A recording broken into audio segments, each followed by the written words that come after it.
Welcome back to another new video in SD Bio, Life with Life Science। দেখো পশ্চিমবঙ্গের যে গণতন্ত্রের মহা উৎসব হয়ে গেল, সেই মহা উৎসবের কিন্তু রেজাল্টও অনেকে প্রকাশ করলো। ভারতবর্ষের প্রায় বেশিরভাগ নিউজ চ্যানেল এক্সিট পোলের যে রিপোর্ট দেখাচ্ছে তাতে কিন্তু দেখানো হচ্ছে যে বিজেপি সরকার গঠন করতে আসছে, অর্থাৎ আমাদের নতুন সরকার আসছে পশ্চিমবঙ্গের বিধানসভা নির্বাচনে। যার ফলে অনেক আমাদের যে যুব সমাজ তারা কিন্তু আশায় বুক বাঁধতে শুরু করেছে, কারণ তারা সেই সমস্ত দাবি নিয়ে কিন্তু রাস্তায় নেমেছিল। তাহলে এসএসসি গ্রুপ সি গ্রুপ ডিতে কি সিট সংখ্যা বা ভ্যাকেন্সি বাড়তে চলেছে, বা এসএলএসটিতে কি ভ্যাকেন্সি আবার বাড়ানো হবে? কারণ এই সমস্ত রাজনৈতিক দলের নেতারা কিন্তু আমাদের দাবি দাওয়াগুলোকে সমর্থন করেছিল।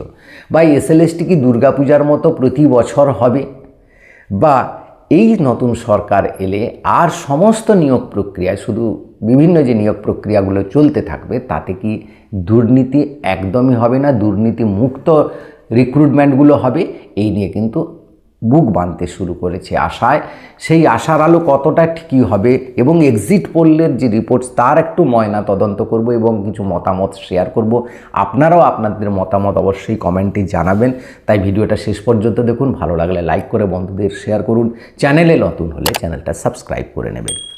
দেখুন, প্রত্যেকটা নিউজ চ্যানেল কিন্তু দেখানো হচ্ছে, দু একটা বাদ দিয়ে বেশিরভাগ কিন্তু দেখাচ্ছে যে এক্সিট পোল রিপোর্টে কিন্তু বিজেপি সরকার আসছে।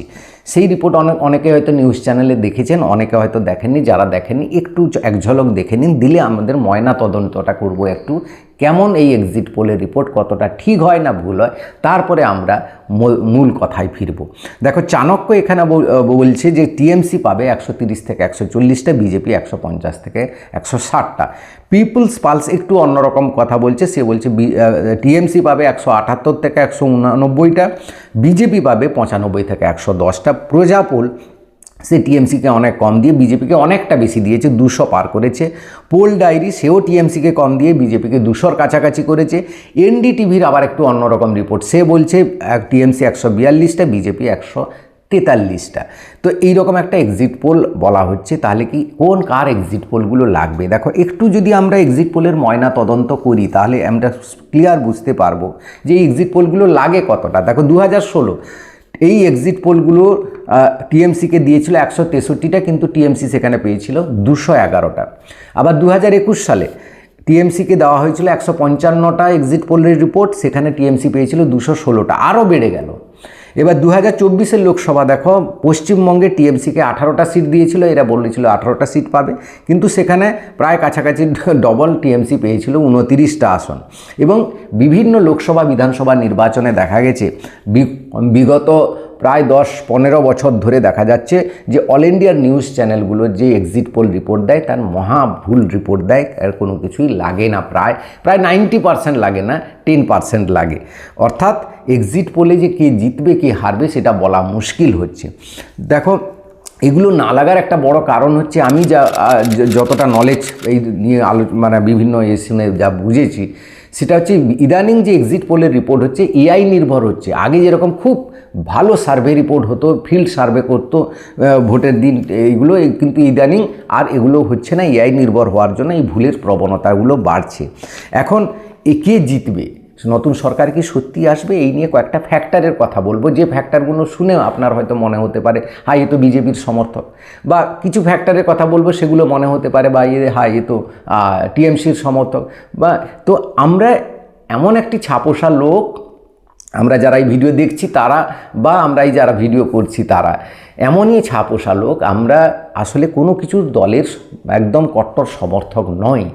কারণ আমরা জানি এই রাজনৈতিক দলগুলো কিন্তু অনেক মানে সবাই প্রায় দুর্নীতিমুক্ত বলে কেউ তো নয়। তাই তবে হ্যাঁ, যে যার মনের মধ্যে একটা থাকে যে এই দল জিতবে, এই দলকে ভোট দেয় তারা, কিন্তু আমিও তো ভোট এবারে দিতেই পারলাম না, সে যাই হোক। তো এই ফ্যাক্টরগুলোর কথা কিছু বলবো যেগুলো কে জিততে পারে একটু বিবেচনা করে দেখবেন। দেখুন, বিজেপি জেতার কয়েকটা বড় ফ্যাক্টর রয়েছে।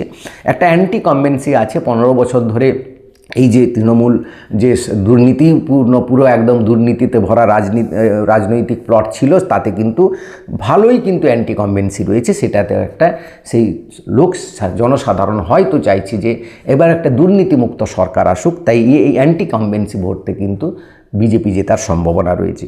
এসআইআর একটা ফ্যাক্টর, কারণ এসআইআর যে ইলেকশন কমিশন করেছে, আপনি যদি ভালো ডিটেলস ন্যাশনাল চ্যানেলগুলো রিপোর্ট দেখেন, দেখবেন পশ্চিমবঙ্গের সেই সমস্ত জায়গায় ভোটার লিস্ট থেকে কিছু বাদ দেওয়া হয়েছে যেগুলোতে মার্জিন কম ছিল, এবং মার্জিন দেখে দেখে কোথাও এরিয়াতে মুসলিম ভোটারকে বেশি করে গেছে, কোথাও মহিলা ভোটার বাদ গেছে, কোথাও হিন্দু ভোটার বাদ গেছে। এইভাবে যে প্ল্যান করে এসআইআরটা করা হয়েছে, এটা কিন্তু বিজেপির পক্ষে যাবে। সে যে যাই মানে সমর্থক হোক না কেন, এটা কিন্তু সত্য, এটা মেনে নিতে হবে। এবার দেখো কিছু আরেকটি ফ্যাক্টর, সেন্ট্রাল এজেন্সির অ্যাক্টিভনেস এবং অ্যাগ্রেসিভনেস, এটাও একটা কারণ। যেভাবে ভোটের আগে CBI, ED, CRPF, central force, election commission এ সমস্তকে কাজে লাগানো হয়েছিল যাতে বিজেপি জেতে, এবং সেই কাজ তারা যেভাবে কাজ করেছে তাতে কিন্তু বিজেপির পক্ষেই যাচ্ছে এই সমস্ত ব্যাপারগুলো। কারণ তৃণমূলেও যে কাজগুলো করে, ভোটারকে আটকে দেয়, যে দুর্নীতিগুলো করে, সেগুলোকে ইলেকশন কমিশন সিআরপিএফ দিয়ে বা সেন্ট্রাল ফোর্স দিয়ে কিন্তু আটকেছে, যার ফলে লোক স্বতঃস্ফূর্তভাবে ভোট দিতে পেরেছে। এবং ভোট দেওয়ার যে ইতিহাস রচনা করেছে, 93%, 92% ভোট, মানে এটা পশ্চিমবঙ্গে সারা ভারতবর্ষের ইতিহাস একটা, যে এই ব্যাপারটা কিন্তু একটা বড় ফ্যাক্টর করছে। কিন্তু এখানে একটা লোকের সন্দেহ আছে যে এই যে ভোটটা এত পার্সেন্ট ভোট দিল, এরা কি স্বতঃস্ফূর্তভাবে ভোট দিয়েছে, না এসআইআরের ভয়ে লোক এসছে ভোট দিতে? যদি এসআইআরের ভয়ে হয়, সেটা তো তাহলে বিজেপির এগেনস্টে সেই ভোটটা যাবে, এটা নিয়েও অনেকের সন্দেহ প্রকাশ রয়েছে।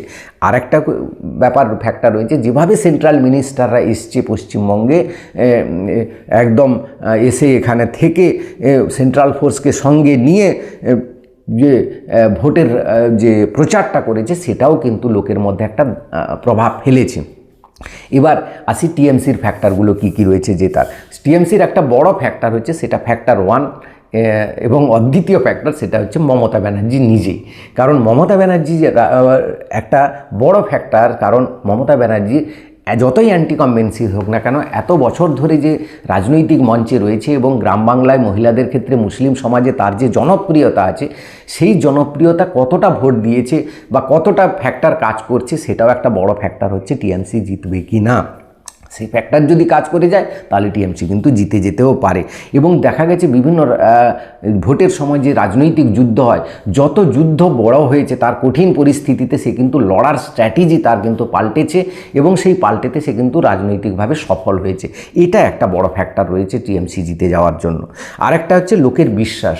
লোক কিন্তু দিল্লির লোকের থেকে পশ্চিমবঙ্গবাসীকে বেশি বিশ্বাস করে, এবং এটা আমরা সেই বিভিন্ন সময় থেকে, পশ্চিমবঙ্গে এক একটা রাজনৈতিক দল 3 বার করে মুখ্যমন্ত্রী হয়েছে, 3 বার করে জিতেছে, কেউ 4 বার জিতেছে। এই যে দীর্ঘকালীন একটা প্রক্রিয়া রয়েছে, পশ্চিমবঙ্গবাসী কিন্তু দিল্লিবাসীকে বিশ্বাসের থেকে পশ্চিমবঙ্গবাসীকে বিশ্বাস করে। সেখানে নেতা হিসাবে নাম্বার 1 যেহেতু মমতা ব্যানার্জি, সেটা একটা ফ্যাক্টর। অর্থাৎ মোদির থেকে দিদিকে বেশি লোক বিশ্বাস করবে, সংখ্যাটা বেশি। 3-4 আরেকটি ফ্যাক্টর হচ্ছে বিভিন্ন যে প্রকল্প রয়েছে, যেরকম লক্ষ্মীর ভাণ্ডার, কন্যাশ্রী, যুবসাথী, এই প্রকল্পগুলোর কিন্তু একটা বড় ভ্যালু রয়েছে, এবং এটা আমরা ভোটের সময়ও দেখেছি বিভিন্ন ক্ষেত্রে, যে এই প্রকল্পগুলো এত বছর ধরে বিজেপি কিন্তু এর বিভিন্ন ভাতার রাজনীতি বলে প্রচুরভাবে একে সমালোচনা করেছে, কিন্তু এবারের রাজনৈতিক প্লটে কিন্তু সেই ভাতাগুলো সমস্ত অ্যাপ্লাই করেছে, এবং কিন্তু তার দামটা, রেটটা বাড়িয়ে দিয়েছে, অর্থাৎ আমরা বেশি দেব। এই জায়গাটায় সাধারণ লোক কি বিশ্বাস করবে? কারণ এরা তো প্রতিবাদ করে এসছে। তাই এই প্রকল্পগুলো কিন্তু বিজেপির থেকে টিএমসি কম পয়সা দিলেও তাদের ফরে যাবে।